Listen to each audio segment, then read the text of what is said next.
Haukur, þú ert þungur á brúnni eftir hérna leikinn í kvöld. Já, ég bara, þú veist, ég veit ekki. Við bara brotnum saman að aðeins endan. Þeir settu stór skot og héldu bara sínu gang og við fórum svona svolítið að hika. Hvað var leikplanið svona fyrir leik hjá ykkur? Ekki leyfa Greyjón að fá layup, frekar láta hann skjóta víti og hlaupa með þeim. Við gerum það ekki alveg, en nei, mér varst að spila ágætlega. Þetta var, senustu 5 mínútur sem að þeir taka svona almennilega.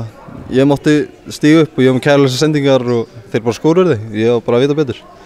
Það er erfitt að eiga við þetta KR-lið. Þeir eru, þú veist aldrei hver stígur upp. Það er alltaf, Greyjón er jú alltaf með sitt en svo eru hinnir.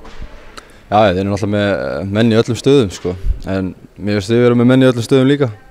En eins og ég segi, það var þetta, ég er örugglega með 10 turnover, sko, sem má ekki gerast.